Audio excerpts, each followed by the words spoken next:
I'm going to continue this theme. And what is titled under is Replacement Theology. Who has never heard of replacement theology? All right, it looks like everyone is familiar with replacement theology, which basically means the church has replaced Israel in God's redemptive plan. Now, instead of the temple having any significance, it's the church that has all the significance. Here, the Jews in Jerusalem have been replaced by Catholics in Rome. Okay? It's been replaced. Well, here's the thing. How many of you know we're grafted in? The problem with replacement theology, we're cutting off the limb that we're sitting on that's attached to the tree. And so we have to understand that. And so what happens is so often, as I mentioned in the first service, everybody sees things differently, especially when it comes to the verses of the Bible, depending if you're looking at it from a Greek mindset or a Hebraic mindset. Let me give you an example. This is from Galatians 3:28. There is neither Jew nor Greek. There is neither bond nor free. There is neither male nor female. If you're all one in Christ Jesus. How many have heard that? And how often do you hear the church say, well, look, there's neither male nor female, right? And there's so we can't say there's neither Jew nor Greek. In other words, the Jews are gone, basically. But here's the problem with that theology. When you say there's neither male nor female, where do you think we got the idea of there being over 100 genders now? Well, we say there's neither male nor female. If you say there's neither male nor female, well, then that justifies them having 107 some genders. When it says there's neither male nor female, they're not saying there's not either male or female. What they're saying is none of that justifies yourself before God. It doesn't matter if you're a Jew or a Greek before God. It doesn't matter if you're a male or a female. Females aren't lower than men. Men aren't lower than females. When it comes to God, we are all equal in his sight. It's not like this person's a slave and I'm a wealthy landowner, therefore God approves of me more. So a lot of people completely misunderstand this verse altogether. So when it comes to replacement theology, think about this. I want you to put your hat on that you're a believer in the 1700s. In the 1700s, you're a believer. There is no Israel. Israel's been gone for 1,700 years, all right? Really up to almost 2,000 years. When you read about all the promises to Israel, and there is no Israel, who are you going to think it belongs to? The church. That's what you're going to think. There is no Israel. And it's been 1,700 years. Evidently, Israel's not coming back. So if the Bible is true and it's prophetic and we read all about these promises that are coming to Israel, then that must have referred to the church and not Israel. There can't be Israel. But what happens in 1948? Israel reappears according to a prophecy. And now the church has a problem. There's not room for both of us. Well, how many of you know we need authenticity? Here's what replacement theology has done. It's turned Yeshua from that into that. And then we wonder why the Jews don't recognize him. And here he is holding a Greek text. And if you'll notice, in every picture, he seems to have arthritis in his hands. I mean, something is wrong here. He needs to get healed. Actually, what that is, the Catholics painted these, but they cut that hand sign, I don't have it in my PowerPoint, comes from Hinduism and Buddhism, and they are trying to incorporate everything, they're trying to consolidate everything. And so that's what happens with replacement theology. Here we have Yeshua during the Feast of Unleavened Bread, and he's got a big loaf of bread in his hand. And he's got these pink clothes on. They're supposed to be reclining on the floor, not sitting at a table. And here he is looking up into heaven, and what is he thinking? Oy vey, get me out of these clothes. Get this loaf of bread out of my hand. Matter of fact, I don't think he'd even recognize his baby pictures. If you do an internet search for the Mother Mary and Jesus, here's what you're going to get. The problem is, everyone tries to create God in their image rather than realizing we're created in his image. Every single tribe, nation, tongue is in his image.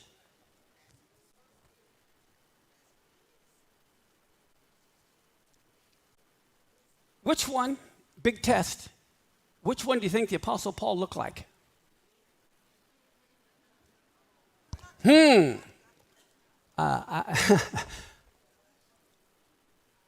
thing is this. When they think everywhere Israel is mentioned, you're to replace it with the church. Listen to Romans. Well, read all of chapters Romans 9 through 11, but let's look in particular at Romans 9, 3 through 6. The Apostle Paul is writing, or Rabbi Shaul, and he says, I wish that I was accursed from the Messiah for my brethren, my kinsmen, according to the flesh. Who are the church? No. Who are Israelites? He's talking about his own kinsmen. According to whom pertains the adoption. Who does the adoption pertain to? The Jewish people, the glory, the covenants, the giving of the law, the service of God, the promises, whose are the fathers, and of whom, as concerning the flesh, Messiah came, who is over all, God blessed forever, not as though the word of God has taken none effect, for they are not all the church who are the church. That doesn't make sense, does it? You have to stick with not, for they are not all Israel, which are of Israel. The thing is, for the last 2,000 years, when there's been no Israel, the church assumed that they must be the ones to whom all the future promises to Israel referred to. And then, as I said, all of a sudden Israel comes on the scene, and so what is the church to do? They say there's not room for both of us. This doesn't fit our theology. So, the Christian Messiah could no longer be Jewish. Therefore, Mary becomes a Catholic. His cousin John becomes a Baptist. His neighbors become Nazarenes. Yeshua becomes Jesus. Shaul becomes Paul. Yochanan becomes John. And Yaakov becomes James.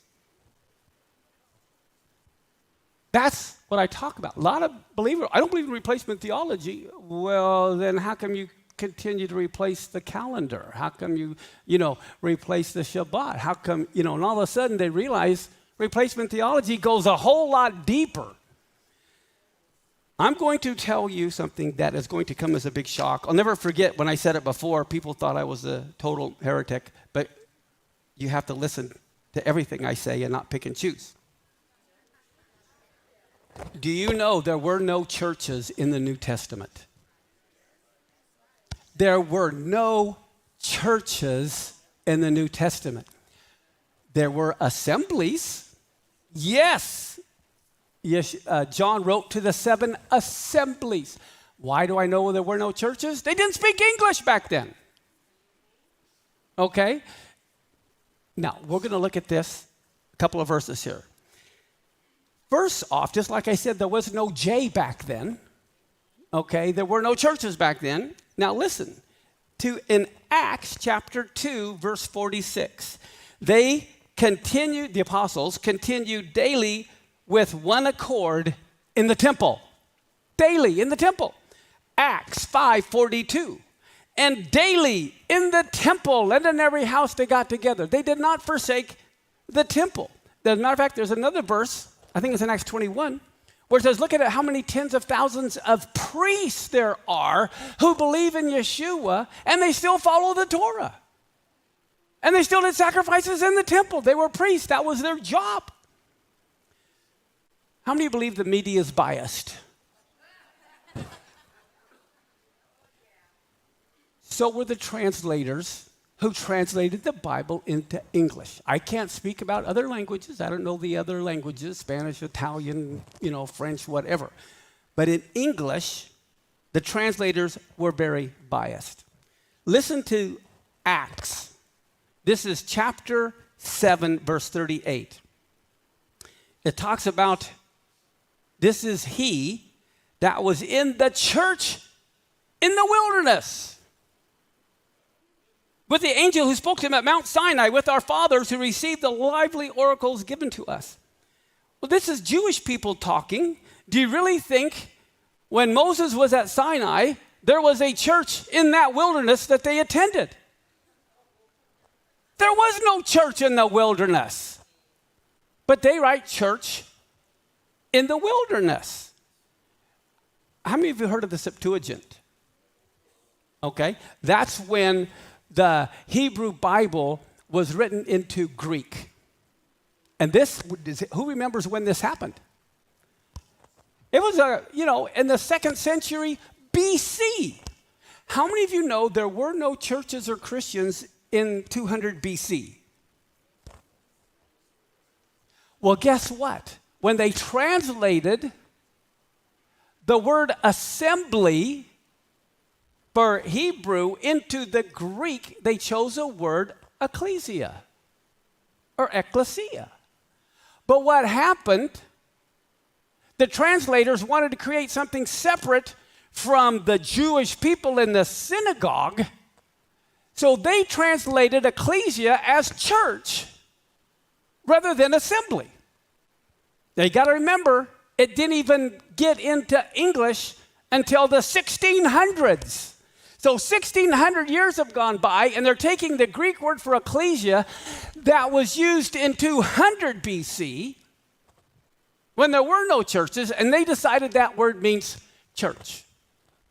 Well, I tell you what, when we're in the wilderness, the ecclesia was Israel. It was an assembly. But now listen to what happens. Do you remember in Acts 19 where they are all worshiping the great goddess Diana of the Ephesians? Okay? And for hours, they were silencing the Jewish leaders and they were screaming, "Great is Diana of the Ephesians," for several hours. And it says in Acts 19:34, but when they found out that he was a Jew that was speaking, everyone with one voice cried out for about 2 hours, "Great is Diana of the Ephesians." So there's this huge assembly that is crying out, "Great is Diana of the Ephesians." And in verse 34 or 41, it says, and when this town leader had spoken, he dismissed the assembly. Well, wait a minute. What's the word? The word's ecclesia. Well, how come they didn't put down, then they dismissed the church? Oh, wow, because now everyone will think the church was worshiping the great goddess Diana for 2 hours. So now we're not going to translate it incorrectly. Well, we're going to translate it correctly as an assembly. Just like the media today will pick and choose the words to try to define the news for you. Here the translator had the Greek word ecclesia that they translate everywhere as church, but at this particular point, when they don't want it to be church, they translate it correctly as assembly. Interesting. Okay, now, listen to Acts chapter 18, verse 26. It says he began, now this is after Messiah's risen, ascended, gone. These are the disciples and the apostles working. And it says, and he began to speak boldly in the synagogue. What's the Greek word for synagogue? Synagoge. You can look at synagoge and you're going to think synagogue. You can look at ecclesia now and you think church. but both of them were synonyms. It was the same word like father and dad. They both meant assembly. A Mariners baseball game is an ecclesia. A Mariners baseball game is a synagogue. They both meant assembly, but the church wanted to create a separation. So listen to this. How many of you know James was not James? Okay, his name was Jacob. You go and you look at any Greek Bible and you look up James 1:1, it says Yaakov. But we decided to translate it as, they translated Yaakov as Jacob all through the Gospels, but now there's been a big change, so now Yaakov becomes James. But anyway, you're going to be familiar with the verse in James 2:1-2. And it says, if one comes into your assembly, a man with a gold ring, goodly apparel, and there also come in a poor man in vile raiment, don't give him preference. Everyone familiar with that verse? Guess what the Greek word for assembly is in this verse? It's synagogue, because synagogue means assembly. But the translators don't want us to think they were still meeting in a synagogue, so they forget synagogue and translate it as assembly instead of synagogue. But now what happens in Revelation chapter 2, verse 9, it says about these Jewish people who are of the synagogue of Satan. What's the Greek word synagogue? Ooh, let's translate it as synagogue now. Instead of, these are of the assembly of Satan. Because they're biased and want to influence you thinking the synagogue has to do with Satan, but they're sure not meeting in a synagogue. You can look all these up, look at any Greek translation. But if you don't know what you don't know, just like in our news today, we get so much bias and we assume that it is true. Everything is filtered, people.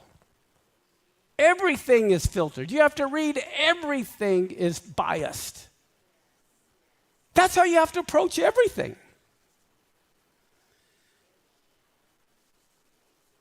So do you understand when I say there's no churches in the New Testament?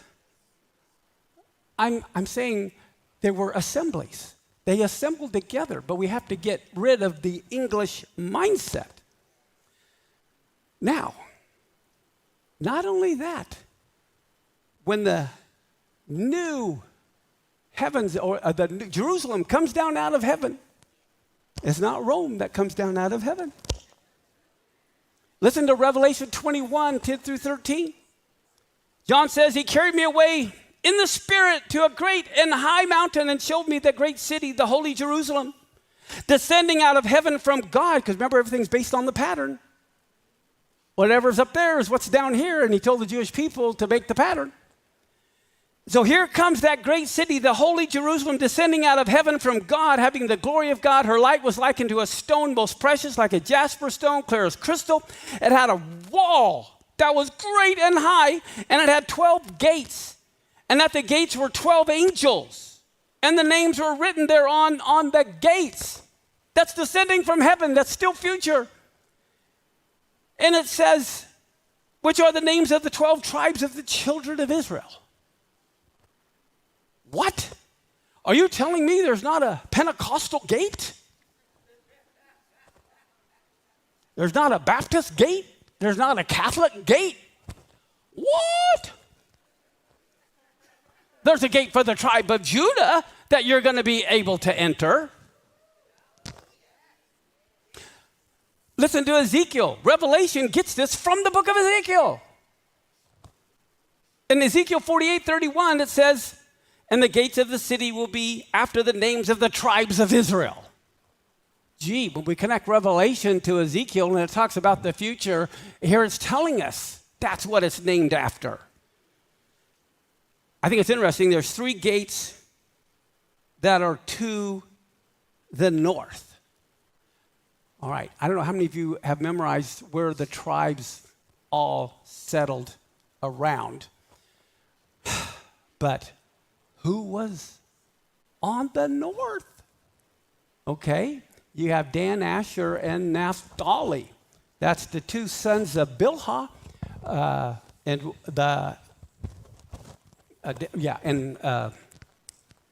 Leah. Okay. But listen, this time, all the gates are going to be changed. This time, Reuben, who was on the south, is now on the north. Judah, who was on the east, is now on the north. And Levi, who didn't have a gate, is now on the north.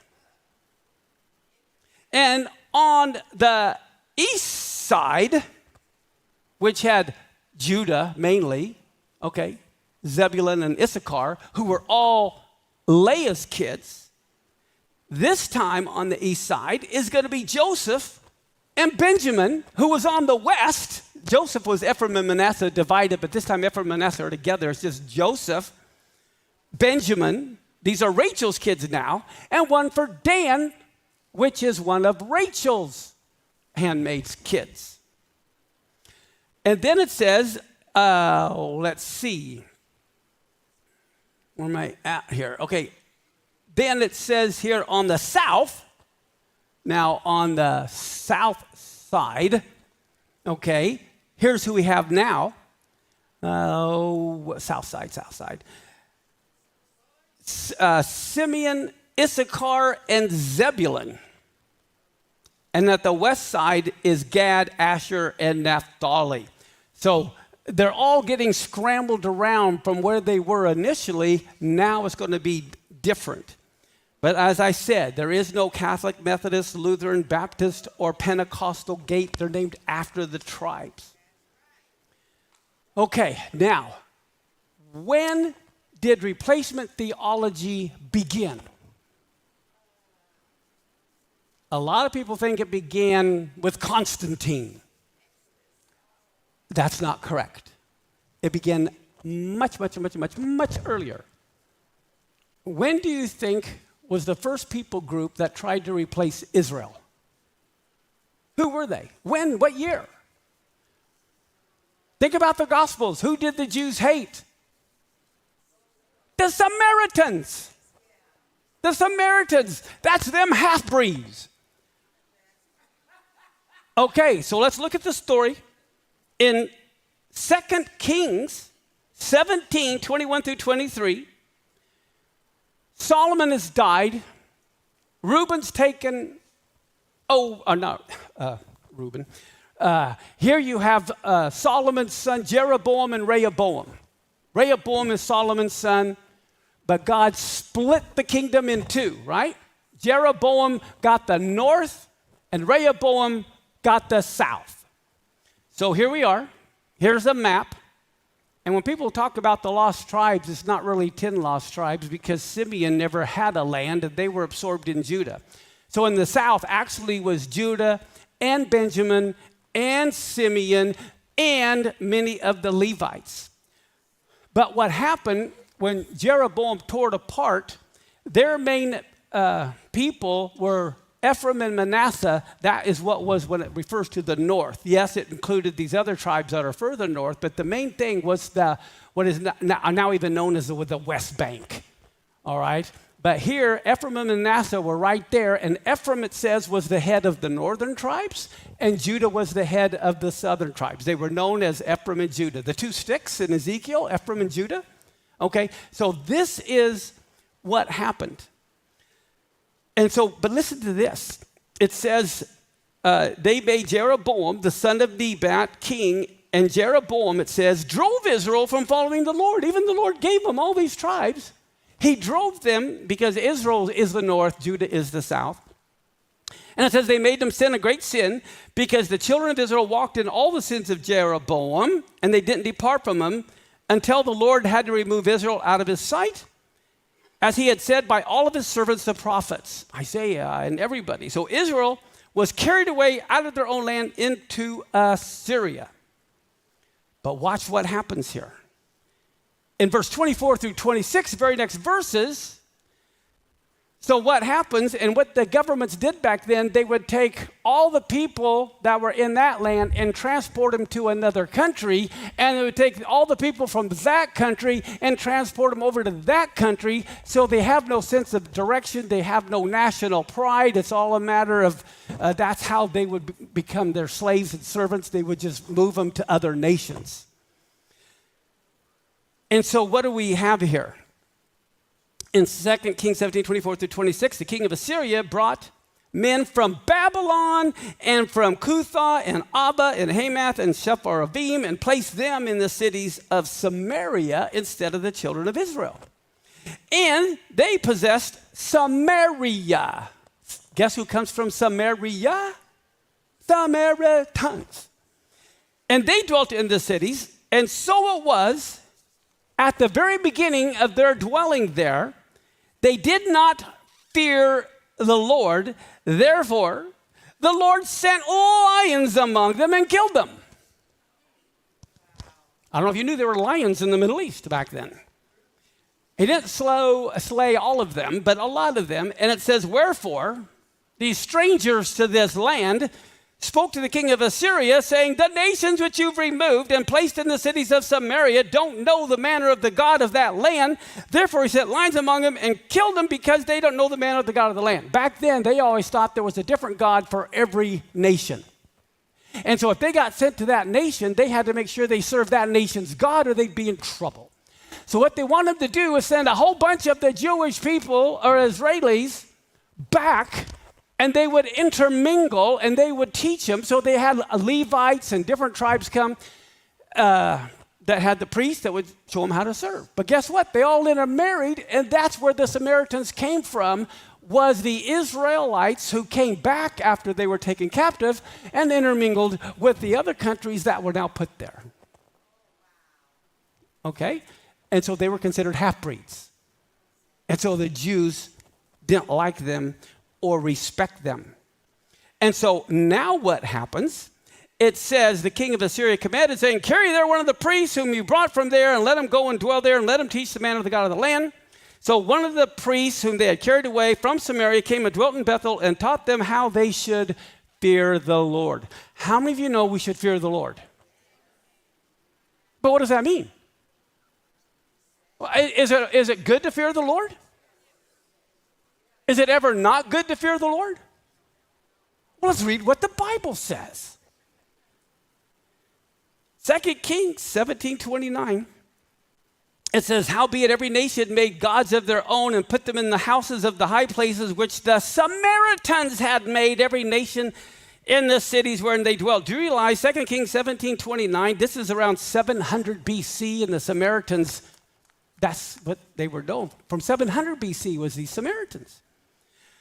So listen to the next few verses in 2 Kings 17, 32 through 33. It says, so they feared the Lord, and they still made to themselves the lowest of them to be priests of these high places, which sacrificed for them in the houses of the high places. They feared the Lord, but they served their own gods after the manner of the nations whom they carried away from there. They kept fearing the Lord, but they still did what they wanted to do. So it's not good just to fear the Lord as far as retribution, but still continue to do what you're doing, hoping you don't get it. In other words, we're serving God out of fear of punishment, or hope of reward, not out of love. Now, here's something that Josephus, how many of you heard of Josephus?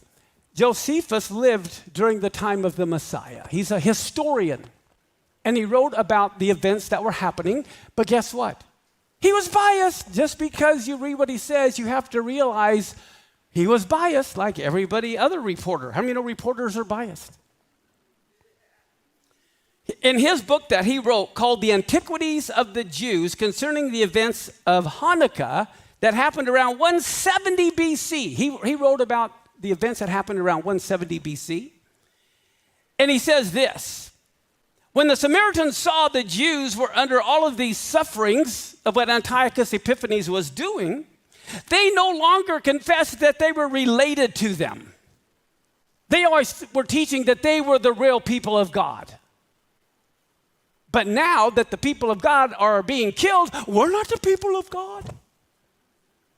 And it says they confessed they were no longer related, nor that the temple that they had on Mount Gerizim even belonged to Almighty God. They said, we are aliens from their nation and from their customs. Let our temple here be named Jupiter Hellenius. So they believe that, on Mount Gerizim is their temple. It's a temple of God until persecution comes, and then it's no longer the temple of God. In Matthew 10, 5 and 6, Yeshua sent out the 12 after giving them instructions. You are not to travel by the roads of the heathen, and do not enter into any town belonging to the Samaritans. But rather, you're sent with the purpose of going to the lost sheep of the house of Israel. Okay, that's how they started. But then in John 3:5, it says Yeshua left Judea. In other words, he told them not to do it, especially on their own. But I think that's almost the same reason I tell Christians not to witness to Jews, because they're completely ignorant on how to win them. I don't want Christians to witness to Jews because they teach replacement theology. Do you remember how Joseph's brothers didn't recognize him? Why? He looked and acted Egyptian. Why do the Jews don't recognize Jesus? Because how we're presenting him. The Jews now, he hates Torah. He only likes Greek. He hates the biblical holidays.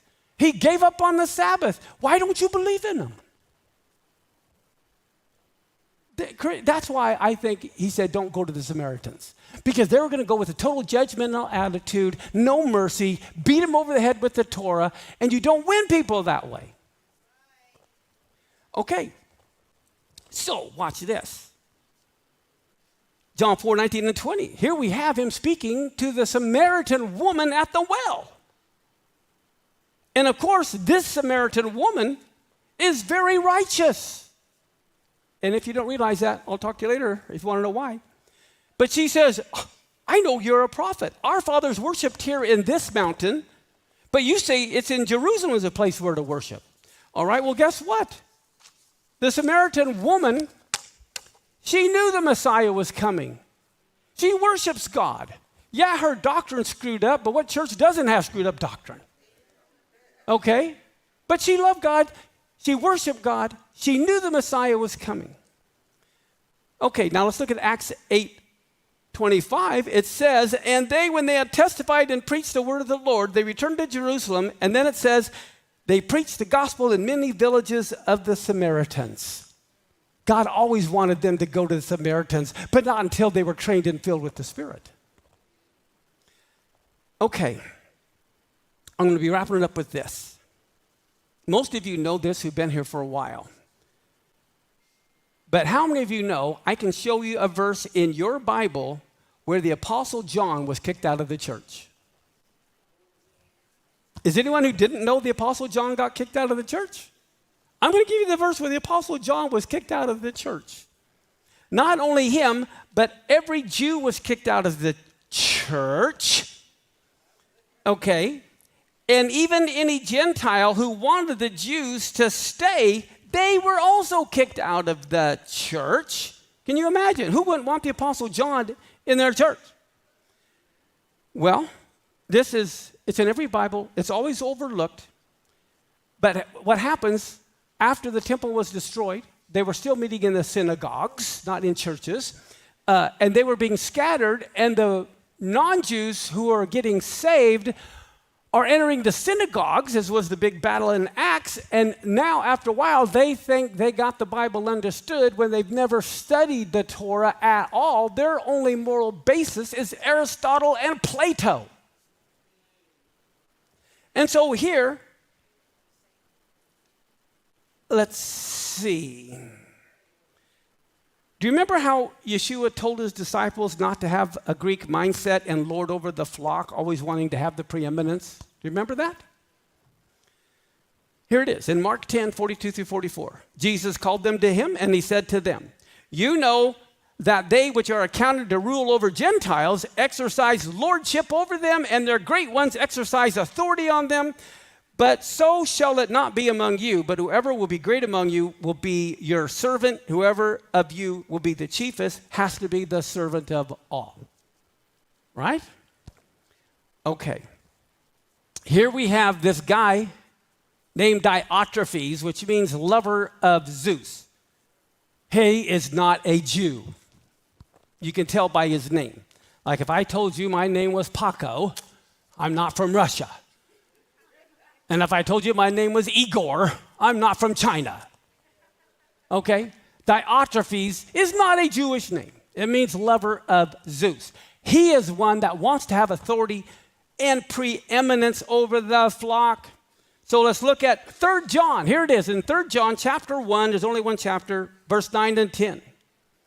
He says, I wrote to the church, but Diotrephes, who loves to have the preeminence, does not receive us. Right there. When he says us, he's speaking about the Jewish people. He does not receive us. Therefore, he says, if I come, I will call to mind his deeds, which he does, prating against us with malicious words. So not only does he not receive us, he slanders us with all these malicious words. And the us is the Jewish people, the apostles in particular. Then it says, and not content with that, he himself does not receive the brethren, which means he does not receive the other Jews. And then it says, he forbids those who wish to. So he forbids those Gentiles who wish to receive them, the other Jews. And it says, he kicks them out of the church.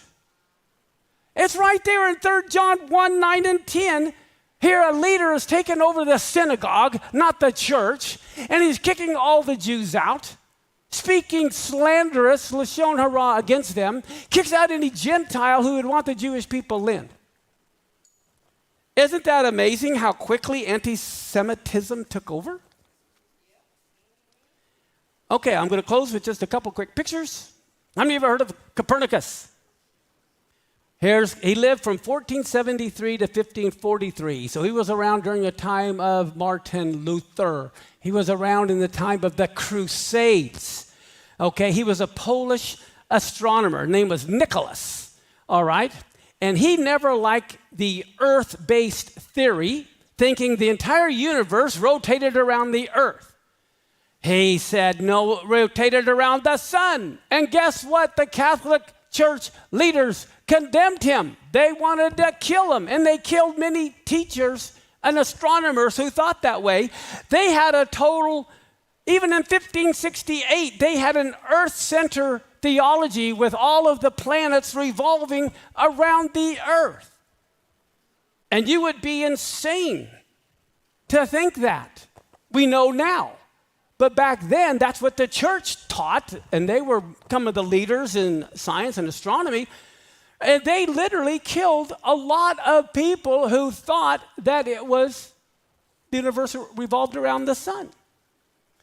Okay, well, the problem with much of Christianity, they think everything revolves around the church.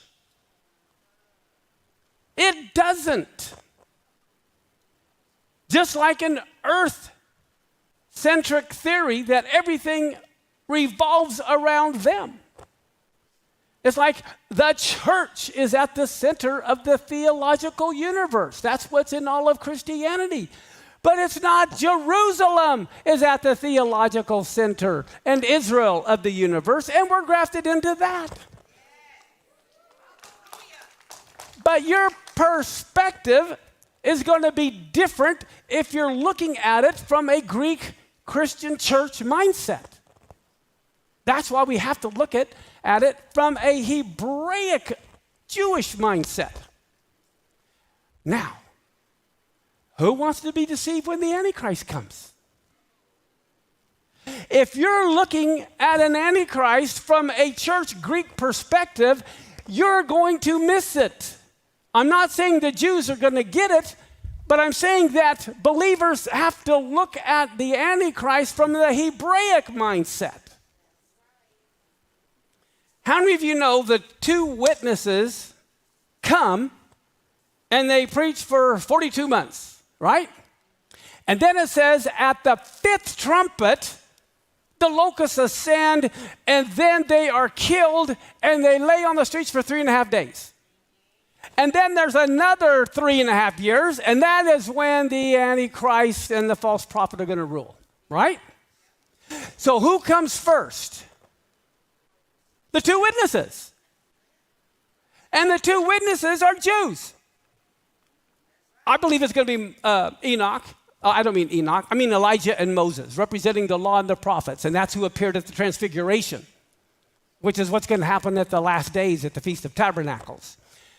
But anyway, think about this. What is the church going to think if these two witnesses appear and they are Jews in Jerusalem telling everyone to return to the Torah? And what are they doing?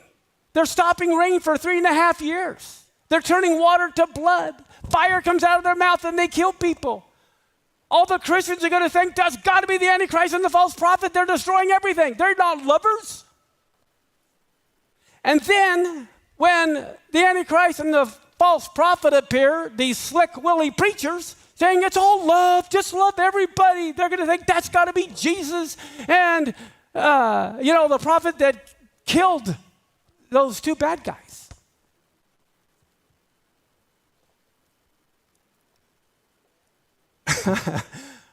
The deception, I'm telling you, is going to be so strong because we're looking at it through a wrong perspective. This is why we have to look at it through this lens. Does that make sense?